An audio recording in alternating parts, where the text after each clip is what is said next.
Magandang hapon mga mami.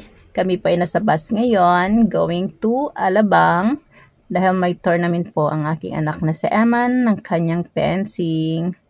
Yan, habang nasa biyahe, bedyo muna. Yan po, kinunan ko na yung loob ng bus. Actually, marami po yung pasahero. Mukhang wala lang. Nagtataka po kayo kung bakit madilim. Nasa overpass po kami, dumaan. Yan po, yan, maliwanag na. Okay, ang bilis ng biyahe dahil hindi naman po traffic ngayong Sabado.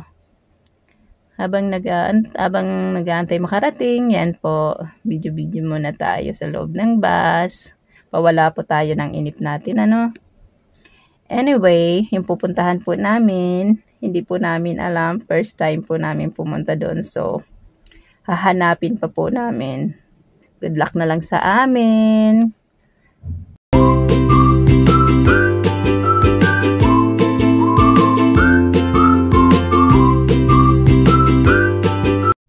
So, ito na nga po, nakarating na kami ng Alabang. Hahanapin na lang po namin ang sasakyan namin na pwedeng papuntang Alabang Town Center. Sabi ng natanungan namin, it's need pa daw namin sumakay ng jeep. So, yeah.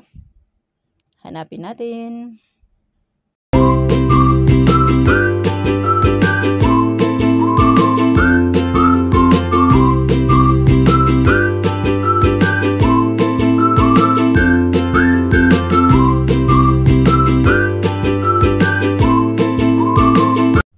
At ito na nga, nagtanong ulit kami kay Manong na nakaupo dyan kung saan ang sakayan para sigurado lang po.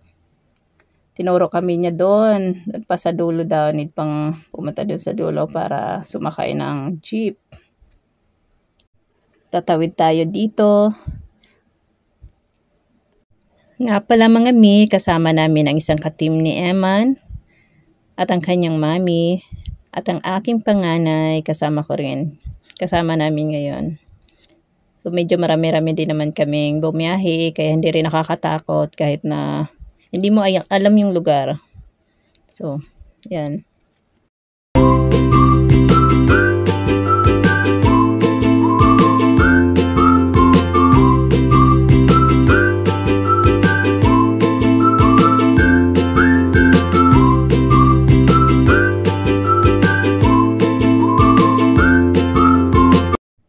So, bali dito na po kami mag-aabang ng masasakyan namin. Papunta po doon sa location namin.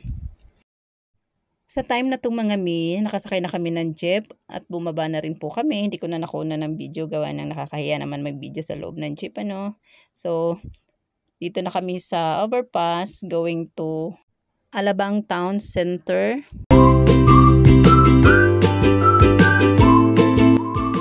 At ito na nga, nakita na namin mga Diyos ko. Sa hinaba-haba ng aming biyahe, andito na kami sa loob ng Alabang Town Center. Ang gagawin namin ngayon, hahanapin naman namin kung saang area naman yung event. Yan. Ikot tayo. Magtanong-tanong muna tayo sa guard. Siyempre, kununan ko rin ang akin sarili para makita nyo naman, nakasama rin po ako dito. Yan lang naman. Yan ang aking dalawang anak. At ang aming kasama na napaka-sexy girl lalo. Yan, akyat na naman kami sa taas dahil dito kami tinuro ng guard. Dito daw.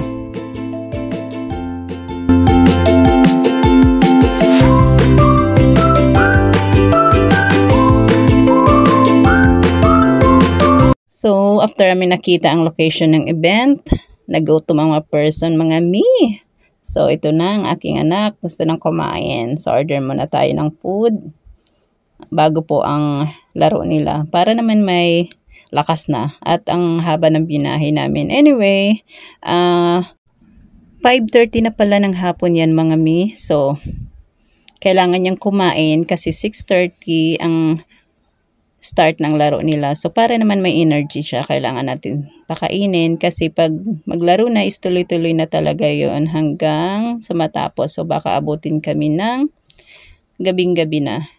Ito na nga po pala ang aming food. Ito ang napili nila. Yan. At ito na nga, nagsimula na ang kanilang game. Di man pinalad na makasungkit ng medal sa araw na to, okay lang. Bawi na lang tayo next time. Ganun talaga. Minsan talo, minsan panalo. Kaya, dapat sport lang tayo. Okay lang yan.